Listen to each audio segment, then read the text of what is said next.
What is up, everybody? Well, yesterday we got the official announcement that shouldn't be much of a surprise to anybody, but with the massive success of Saw X just a couple of months ago, Saw 11 is on the horizon, coming to us next year in September, I believe, the end of September. So, we're back to the year turnarounds with Saw movies, and I hope that doesn't bode anything negative as far as the quality of the movies, just churning them out quickly and not spending as much time on the script, but you know, I find myself to be kind of a rejuvenated Saw fan here lately. I was one of the biggest naysayers with Saw X. I didn't care. I like about half of this franchise. The other half I don't find to be very good. Overall, as a franchise, I've always found it to be quite a bit overrated. But Saw X shocked me with how much that I like that movie. And because of that, I'm happy to say I am back on the train of being very excited for a new Saw movie. And especially if they are going to be carrying on what was so good about Saw X, which I think they'd be crazy not to. Saw 11 has a lot of potential to be another great sequel to me, another one of my favorite Saw movies. Now, we don't really know anything yet aside from just the tease of the title that they did. It was a bunch of Roman numerals and XI was highlighted in red. So it's pretty easy to assume this is going to be a direct sequel to Saw X. This is yet again going to take place between the first film and the second film, and it's probably going to carry on now what is a brewing rivalry between John Kramer, Jigsaw, and the villain of Saw X, who was Cecilia, who was still alive at the end of Saw X. And from then on, we really don't know anything else. We could speculate all day long. We can make our guesses. We can do our hopes. We can say things that we hope doesn't happen. But what I thought would be fun to do, because I do like kind of getting behind a keyboard, getting behind a computer and writing out movie ideas, writing out little pitch ideas and scripts and stuff. Those of you guys that have been with me for a long time remember the show Pitch Wars. One day it is going to bug me enough to where I'm going to bring that back. But nonetheless, I wanted to sit down and write out a little rough idea for what I would do with Saw 11. Now, obviously, I'm not a Hollywood writer, at least not yet. I'm not saying that I am better qualified to write a Saw 11. I'm not saying that my idea is the right idea or the best idea. Nothing arrogant whatsoever about this, and I'm only saying that because there's going to be somebody that for some reason reads this video that way. This is just me having fun. This is just me playing with my imagination and having fun with my rejuvenated Saw fandom and coming up with some ideas that I think would be cool to see potentially in this upcoming sequel. So let me know what you guys would want in Saw 11. You can write out a couple of paragraphs. You can just do a couple of bullet point ideas. However far you want to go with it, let me know what your thoughts are down below on both my ideas for Saw 11 as well as your own, especially if they're wildly different than mine. So just to kind of set the stage properly, what I would want overall from Saw 11. Obviously, with me being a massive fan of Saw X, liking the fact that it was a John Kramer-centric story, that he was the protagonist, that he was the main character, finally, after 10 movies. And it felt like it was a personal story for that character that is far and away the most fascinating character in this entire franchise. I think it would be ridiculous to not continue on that train. So obviously this would be another movie that will be focused on John Kramer, continuing to build out his character a little bit more, maybe show some sides to him or show him struggling with some things that we have not seen him struggle with. Cecilia has to be a recurring villain to some degree. They set that up pretty hardcore in the first film. The main criticism that I've heard from Saw X is a lot of people were unsatisfied with the fact that that was left dangling at the end of Saw X, and I think they did that very purposefully because they want to have at least a 2 or 3 movie arc between those two characters battling it out. So as long as I get those things, I'm probably going to really enjoy whatever they bring to me in Saw 11. You know, I don't have any concerns with them having some nasty, crazy traps. I don't have any concerns with the gore or any of that stuff that I think is pretty much a given to be pretty wild with the next movie. But story-wise, those are the things that I want to see. So as far as my idea, the first act of the movie would continue a number of months maybe after Saw X, maybe even a year later. And John Kramer is just living a quiet life. He has more or less accepted the fact that he is going to die of cancer. He's not out there trying to find miracle cures anymore, which was the inciting incident of Saw X. He's lost all hope in regards to that, and he's at peace with it. He's just trying to live out the rest of his days And in my version, he wouldn't even really be planning traps. He would kind of give up on the whole Jigsaw angle. He just wants to live out the rest of his days and quietly and enjoy his life. Think of something along the lines of like The Equalizer 3, where Denzel goes off to this little Italian village and just wants to live in peace and tranquility. Something like that. And we would get introduced to a number of characters, be it maybe his neighbors, maybe a woman at the market that he sees every single time that he goes there, a coffee shop. Just start to build out a few side characters that John Kramer, the human side of Jigsaw, has grown some attachment to. And there's something that tethers him to his humanity a little bit. Maybe 2 or 3 characters that we like, that we sympathize with, and that he has grown some kind of fondness towards. And after about maybe 20 minutes of the movie, by the time we're getting towards the end of the first act, something happens that puts one of those people in peril or harms them. Maybe a home invasion or some kind of crime happens to where one of these people that we have been introduced to that John Kramer cares about has been hurt or damaged in some way. And that starts to kickstart the Jigsaw side of his mind again, because there's going to be some kind of a situation like, we'll say it's a home invasion. And again, these are half-cooked ideas here, so bear with me on not being too specific. You have like a home invasion, for example, where this neighbor that he cares for is harmed in the home invasion, and he comes over to help and care for her afterwards, and he starts to put the pieces together and figures out who it was. Maybe it's another person in their neighborhood that stole something that they wanted out of that house. He figures out who it is, the Jigsaw side of his brain starts to work again, and he decides that he's going to do one more trap to teach this person a lesson or to punish them, which, whether or not he admits it or not, that's kind of both motivations there.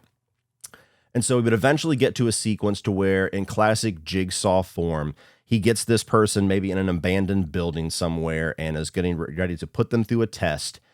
And then it's revealed that that's all a ruse. Maybe the person just unlocks themselves and stands up and is not locked into this test anymore. And John Kramer's shocked. And it turns out it was all a ruse that has been orchestrated by Cecilia, who has been watching John, who has been biding her time, who has been planning things, trying to figure out a way to get back at him for the events of Saw X. And then it turns out that John is locked in this building and he is going to be the subject of the test. I think that would be a really cool change of pace to have John be the one being tested for the majority of the runtime of Saw 11. We got a moment of that in Saw X with the whole teeter-totter trap. And I think it was one of the more badass moments because it shows what a fucking badass that Jigsaw was and that he was willing to go through and kind of put his money where his mouth is and endure these traps the same way that he puts all these people through. So he is now the subject of a test. Cecilia is the Jigsaw of this situation. She is the mastermind. And it would be a situation similar to Saw 3 or Saw 6, to where part of the game is him going throughout this warehouse or this building, wherever the setting is, and the various tests that he has to undergo puts one of the people that we were introduced to in the first act, puts their life in peril, to where he is not just doing this test to save his own life, he is enduring these traps to save their lives. But because Cecilia is an evil bitch, one by one, there's something about it that makes the game seem rigged, to where maybe he's just this close to winning it, but the person ends up dying. And so you end up going through an entire second act to where he is going through these traps. He's being tested for all these various things, and he's trying to save these people's lives, or he's trying to coach them through traps of their own. Somehow there's a symbiotic relationship there to where these people that he cares for that are innocent are one by one dying at the hands of Cecilia and her traps. And in a way, that would almost be a way to hold up the mirror to John about how unwinnable a lot of his traps are. Again, kind of holding a mirror up to his actual psychosis there, to where, again, something that I appreciated that Saw X did was had kind of a humorous tongue-in-cheek acknowledgement that he's kind of full of shit, that he believes in this game. He believes in this moral code that he has, when we as viewers know that his moral code has been shaky from day one. So some way to get her traps and her game to let him see kind of the error in his ways to a certain extent.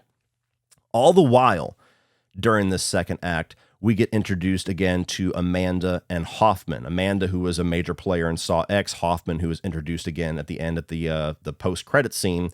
And the entire second act, they would be forced to work with each other to save John. There's some kind of a fail-safe that he has to where if he doesn't send a code or press an alarm button or something at whatever house that he's trying to live out his life in, that they would know that somebody has found him, somebody has taken him. And so Amanda and Hoffman would be forced to work with each other to try to figure out where John is and to save him. Only Hoffman is the one who really wants to save John. He is the one that really wants to save Jigsaw. But because of the events and the turmoil that she went through in Saw X, Amanda is not so much on that train. Because if you remember the little girl, not the little girl, the younger girl who was murdered by Cecilia in the third act of Saw X, who was a drug addict and Amanda had a lot of sympathy for, she, while it didn't necessarily state it overtly, was obviously going to have a bit of a grudge about the way that John handled that and allowed that girl to die and then inevitably let Cecilia live because she won her test. And so while Hoffman is 100% bought in trying to be a good apprentice, Amanda is starting to see a little bit of the error there, and she's starting to wonder if she actually wants to be a part of this, if she actually wants to be a part of Jigsaw's legacy, if she completely trusts Jigsaw, and if she's completely bought into his moral code. And so the second act would be them working with each other, but also maybe even working against each other to a certain degree, with Amanda's hesitance to actually decide whether she wants to save John or if she wants to just go on her own and just get away from this entire situation. And as much as I dislike the character of Hoffman, and I don't need to explain all the reasons why, go watch any of my Saw reviews, go watch any of my Saw rankings. Pretty much every movie that guy is in is on the bottom end of my ranking, and he's one of the main reasons why. I've never liked his character. One of the things that I would be very happy to happen with Saw 11 is if they have Hoffman return and they actually use him in a way that makes me finally like his character, at least to a certain extent. And so that would be my goal with having him be a prominent player in this movie alongside Amanda, a character that I already like, I already sympathize with, but showing maybe the side of Hoffman that is not full-bore psycho yet, showing how he actually does have maybe some kind of a moral journey that he's trying to go on with this. You know, after he tried to kill his sister's murderer, something that we could all pretty much sympathize with to a certain degree, probably. We're missing that segment of time to where he becomes the apprentice. Jigsaw sees something in him that makes him feel worthy to be an apprentice. And then the movies where he is the full-bore psychopath that he is from Saw 4 onward, to where we just, every time that guy shows up, I've always wondered, like, what exactly did Jigsaw see in him? Because every time he shows up, he just looks like a fucking whack job to me, and I just don't understand why Jigsaw would hand over his legacy to this guy. We're missing that segment of the story with him, and that's what I would want to see explored here, a side of Hoffman that we have not seen before. And this would also give a little extra context, which I do think is needed, on why Hoffman disliked Amanda so much. You know, eventually we got the reveal that he is the one that put certain false information in front of her, trying to make her feel like she had to do what she did in Saw 3 that inevitably led to her death. And we never really got an idea why. You could assume that he was just jealous. He wanted to be the sole apprentice. He didn't want her to have any of his legacy. And that's a safe assumption, but this would give context to make that not just an assumption, but actually the truth, actually the canonical reason for why he eventually went that way towards her. And to end and cap off the second act, two major things would have to happen. First, in the Hoffman and Amanda side story, they would eventually follow this breadcrumb trail to get enough information to know definitively where John is at. And they would be heading towards him with the intent of saving him, with Amanda still not really being sure if she wants to do that or not, or at least putting a lot of difficulty on Hoffman's ability to do that, to where he definitively knows he's a better apprentice than she is, and he's more in this than she is. Then you would have what seemed to be the final piece of the trap or the game going on between John and Cecilia, to where the final test subject, the final eventual victim, the final trap is the woman that he cares so much for that set all this into motion, the one who had the home invasion or whatever happens to get him back into Jigsaw mode that made him do the first, what seemed to be a trap that was actually a ruse by Cecilia. The woman that, he cares so much for is the one that is now his last test subject. And what seems to be a regular trap, and it's going to be just like all the other people that he just endured, turns out to be something very different as Cecilia comes over the speaker and the TV screens start to static in true Saw Jigsaw form. And she reveals something major, that this woman that John Kramer cares so much for is actually a family member of one of his previous victims, which would have to be somebody from the first Saw film, either the guy that went through the razor wire or the guy that set himself on fire with the little number combination, or one of the cops, somebody that we saw die in Saw 1. She is a family member of an ex-wife, a sister, a mother, something. And so there's two reveals here. Well, there's a reveal from two different perspectives. There's a reveal for John Kramer that this woman that he cares so much for is actually a family member of somebody that he inevitably tortured and killed. And also the reveal for this woman who cares so much for John, that this person she cares for is the one who took her loved one away from her. And the point of this would be to definitively hold the mirror up to John Kramer and have him face what somebody honestly thinks about him and his moral code, and to start to see the cracks and the errors in his moral code, in his plan, in his very sick complex of what he is doing, as this woman that he cares so much for now looks at him as a monster and would call him a monster and would be shocked and disgusted with who he is, to the point where she would lose her trap, the ticking time element that's in all these traps. She would let that run out because she conveys to him that he took something from her that shattered her life, and her life felt like it was in shambles and it was unrepairable until John came around. And now it's like this sick twist of fate that what seemed to be the glue holding her back together was the cause of all of her pain. And so she just lets the clock run out and she dies. Whatever the trap is, a gas trap, something like that. She dies, refuses to do anything to win this trap with John's, attempts at guidance, telling her what to do, because she's so disgusted with what's been revealed to her. And I think that would be such an important thing to explore with the character of John Kramer. If we're going to expand on what they did in Saw X and what they explored with him there, I think it's very integral to finally have him face what he has done, and have him face somebody matching John Kramer with Jigsaw, who he is trying to be, who he is trying to strive to be in his final days, and showing how he can never be that because of what he was and will continue to be as Jigsaw, as this serial killer. We had a tongue-in-cheek acknowledgement of it in Saw X with the little in-jokes, and everybody thinks that his code is ridiculous without actually saying it. And a lot of us fans, me being one of the louder ones, saying it for years, I think it would be really interesting and new and fresh and very important to his character development to actually have him face that and have him have inner turmoil about whether or not he's actually doing the right thing or not, and whether or not his code is actually sound or just some sick kind of justification that he has fabricated within himself to justify his bloodlust that he has for people that have life that he no longer will have. Something that would actually make him decide as internally as a person whether or not the Jigsaw code is actually helping people, is actually saving people, is actually giving people the value of life, or if it's just feeding his murderous tendencies that he has never acknowledged before.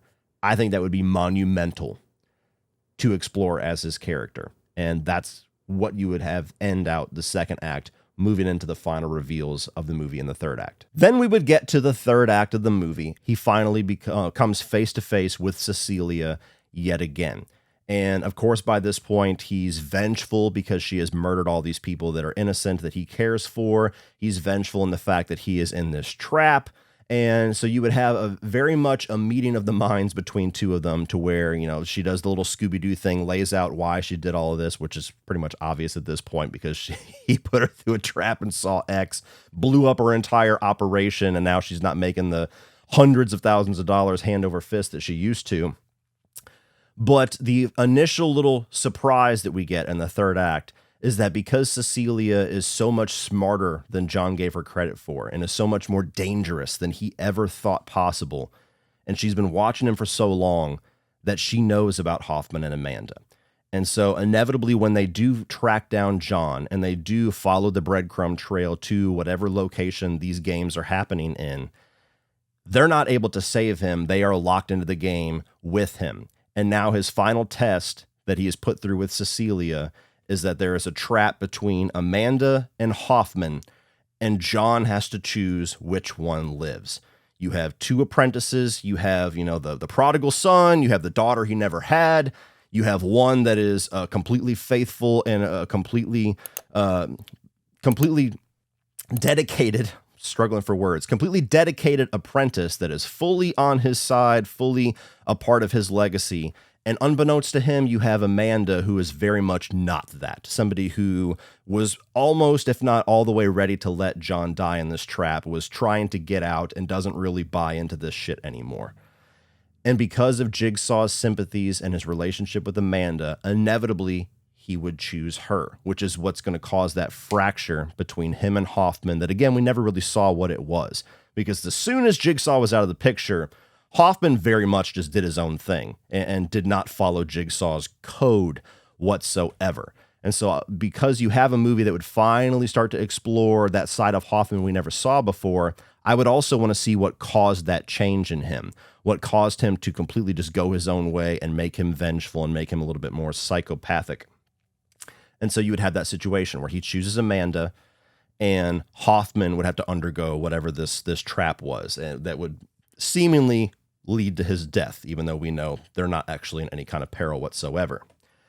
But as Cecilia feels victorious that she has now put John through this, she's made him choose between his two apprentices, or his children, if you will, the Hello Zepp moment, the twist moment with the music playing, would come when he has other apprentices that Cecilia does not know about. And the power would get shut down to the building, or there would be some kind of an obvious sign that there is a siege happening on this location that Cecilia does not know about. And it would eventually reveal that it is Logan, the apprentice that we have not seen since Jigsaw, and Dr. Gordon. And those are the two that are going to come in together. Both doctors come in together and save John, Amanda, and Hoffman and foil Cecilia's plan. Now, I mean, would it be the biggest shock in the world? No, but to be honest with you, half of these movies, if not more, the twist Hello Zep moment isn't like this big shocking reveal like it was in the first two movies. I mean, the Hello Zep moment in Saw X was nothing to write home about. And, there might even be a better way to do this. This is the one segment of my idea that I'm still kind of toying with on what would be like an actual shocking moment, if there even is one to have there. But I think it would just be a really cool fan service moment, if nothing else, to where you're maybe not shocked, you're maybe not surprised, they haven't pulled the rug out from under you, but as soon as you feel like they're in this perilous situation, but how are they going to get out of this? Obviously, they don't die, and then you see the other two apprentices show up. I think that would be a very exciting and badass moment for Saw fans. And now the only other thing that needs to be addressed here is that obviously this would put Dr. Gordon and Hoffman face to face with each other. And the reason why I wanted them all to be together is because eventually I would like to see a movie with Jigsaw and all of his apprentices going after Cecilia, kind of like the Avengers Assemble of Saw apprentices. And I think that would be like the third movie in this trilogy. And this would all kind of set up to that. And people are going to ask, well, wait a minute. What about the ending of Saw 3D, to where Dr. Gordon reveals himself out of the pig mask and, puts Hoffman in that bathroom and leaves him to his death, and there's all that surprise? That wouldn't make any sense. It's a plot hole. Well, I watched the ending to that movie again whenever I was coming up with this idea, and it's never overtly stated that Hoffman didn't know about Dr. Gordon or didn't know that Dr. Gordon was an apprentice. He is only surprised to see him. When the pig mask comes off and it's Dr. Gordon, he says, "What the fuck?"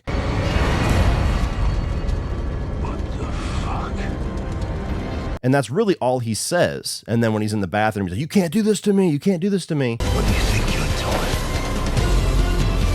What the fuck do you think you're doing? And so I think you could very easily phrase things with, not even really a retcon, but this little interquel that these Saw X movies are going to be, that Hoffman always knew he was an apprentice, but was simply just shocked to see him and shocked that he just put a needle in his neck at the end of Saw 3D. Maybe by the end of Saw 12, Dr. Gordon is presumably killed or something like that. Maybe Jigsaw put something in place to let Dr. Gordon out of this situation that they are in with Cecilia by the end of it. And then he's like this sleeper cell that he then reactivates with that little tape that he sends him in Saw 3D.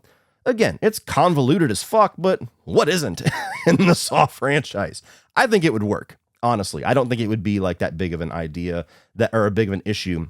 It wouldn't be like a plot hole or anything like that. Maybe you disagree. Let me know down below if you think that could work, or if you think that's just too much of a betrayal of what fans have come to accept at this point. But the movie would essentially end with Cecilia's plans being foiled. She has now lost the element of surprise, and she now has this army of Jigsaw apprentices, as well as John Kramer, coming after her with full vengeance. And, it would set things up very nicely for that eventual third film in this trilogy, Saw 12, whatever they would call it, to where you have Jigsaw, all of his apprentices going after Cecilia. And that's what my end goal would be. That's the idea that when me and my buddy Joey Sasso were talking about Saw X, and we were spoiling it and talking about all of our ideas, that was something I said I wanted to see. And I don't think that it would make sense to have that be the direct sequel to Saw X. I think there would need to be more setup, and that's what this would serve as. And who knows, maybe they got plans for 4 or 5 of these fucking things. They're really only working against the clock on how long they're going to be able to work with Tobin Bell.